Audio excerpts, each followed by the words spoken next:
Welcome, friends. This is Harshad Parekh inviting you to listen to some of my short writings on philosophy, religion, psychology, spirituality, education, Krishnamurti, and nature. I hope you have a good listening.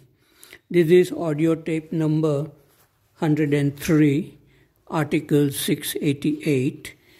It is about the quality of mind. Our happiness and unhappiness depends on the quality of our mind. If our mind is confused and misguided, our mind is our greatest enemy. And if the mind is very peaceful, quiet, clear, our life can be full of goodness, love, and happiness. Article number 689. It is about simplicity and beauty. Henry David Thoreau was not interested in wearing fashionable clothes. He felt that clothes must be simple, comfortable, and good enough to protect our body. That is why he wrote, "The head monkey at Paris puts on a traveler's cap, and all the monkeys in America do the same." It is desirable that a man be clad so simply that he can lay his hands on himself in the dark, and that he live in all respects so compactly and preparedly that if an enemy takes the town, he can, like the old philosopher, walk out the gate empty-handed without anxiety. I say, beware of all enterprises that require new clothes, and not rather a new wearer of clothes. If there is not a new man, how can the new clothes be made to fit? I also feel the same way. The person who wears the clothes is much more important than the clothes he wears. When I see a person, my attention is drawn to the essence of the person, the healthy, peaceful, kind expression on his face, and the dreamy sparkle in his eyes, than the fashionable clothes he wears. This is true also when I see photographs of actresses who put on colorful saris and with gold and diamond ornaments. Beauty is simplicity. Beauty is innocence. Beauty is absence of self. Article number 690. It is about a song on love. Hindus and Muslims must not fight. The real religion is love and peace. This great Qawwali, written by Sahir Ludhianvi and sung by Manna Dey, Muhammad Rafi, and Asha Bhosle, is about this love. Some lines of this Qawwali says, "My heart is love, my body, my life is love. If you ask for faith, then that is love too. This love is what I have been searching for my whole life. Love is not stopped by any dagger, by any sword. Love is that voice of Majnun, which Layla followed and which no barrier could stop.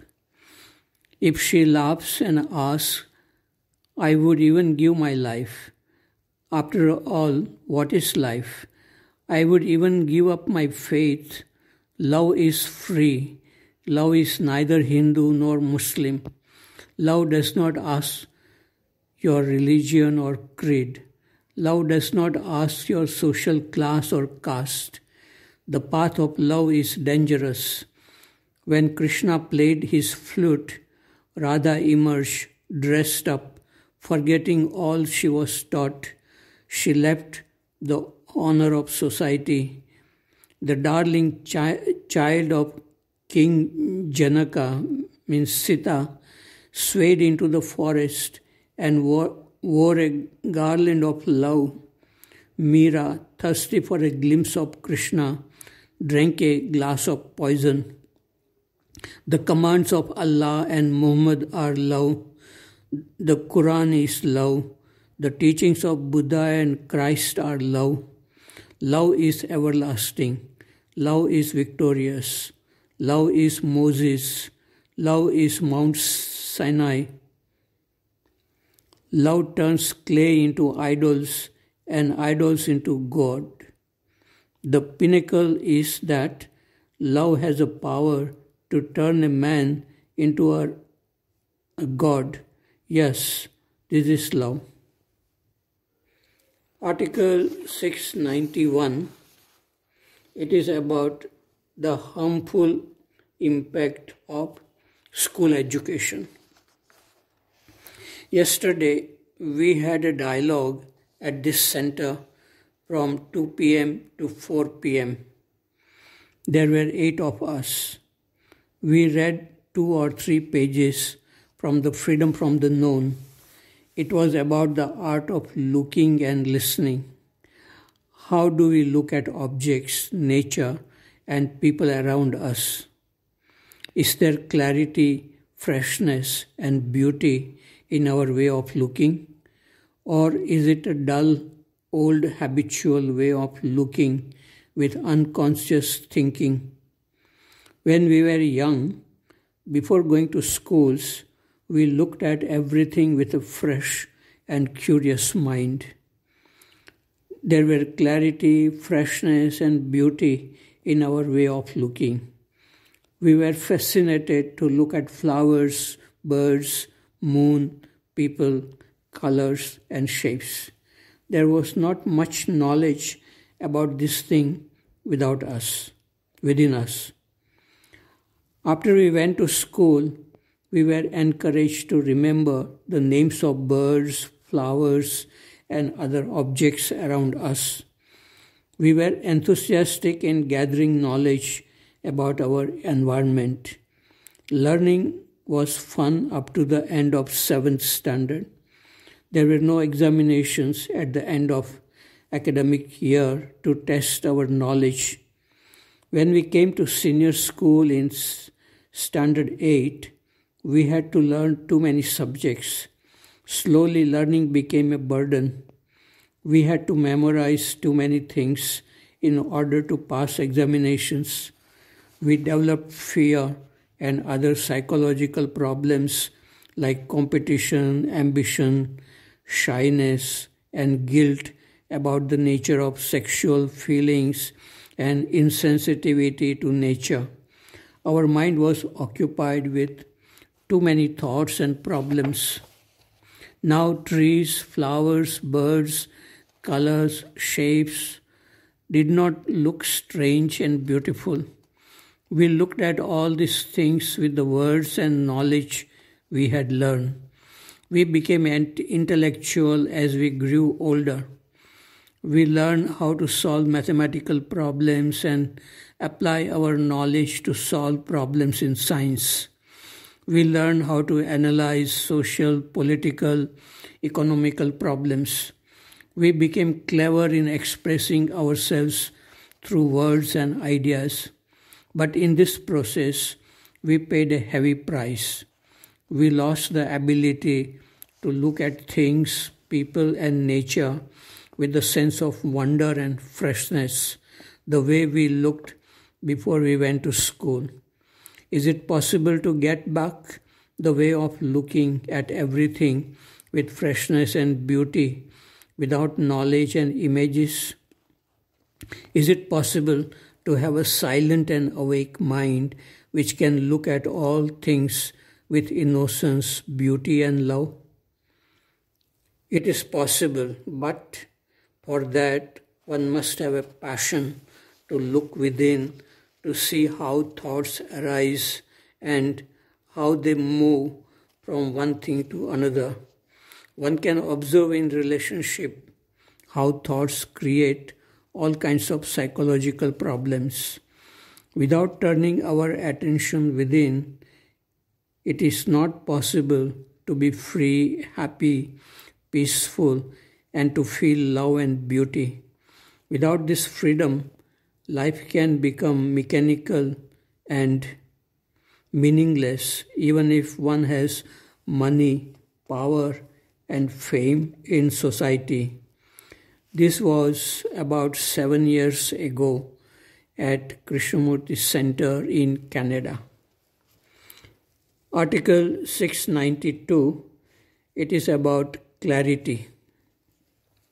Krishnamurti's teachings can help many people to see things clearly. Not only what is happening within the mind, thoughts and feelings, but also things we see in nature. Generally, our seeing is not clear, fresh, strangely beautiful, and full of life.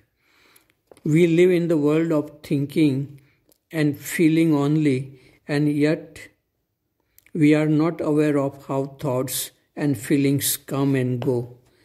If the teachings can help a person to see things clearly as they are, then that person will not need to follow any teacher. As long as we do not see things clearly, we will depend on some teacher or book to tell us what we should do. Article number 693, it is about addiction to drinking. Seeing a long line outside a wine shop in a city after lockdown, I remembered this old song from Raj Kapoor's film Jaagte Raho. The man who is drunk says in this song, I gave one glass of wine to my sorrowful heart. The poison killed a poison, and now a new life has come in the dead body. Life is a dream. What is true and what is false? This is a beautiful song in the voice of singer Mukesh. Article number 694. It is about the present moment is the present. The blue sky, the blue sea, the green trees, and the cool breeze. These are some of my favorite things. Some people think that life is activities. They plan every day what to do, whom to call, what places to visit, which places to go for walks, etc. Even when they are walking in open spaces or in forest, they keep on thinking what to do next. They do not enjoy the beauty of silence, the relaxation in the present moment, and the freedom from the self or the known. The true life and enjoyment are in such moments when the mind is not worried about the future activities. Creative thoughts and feelings happen in the silent space within the mind. This can happen even when you are sitting silently in your room doing nothing in particular. And this can also happen while you are cooking, cleaning, reading, listening to music. The present moment is the greatest present given to us if we know how to accept it.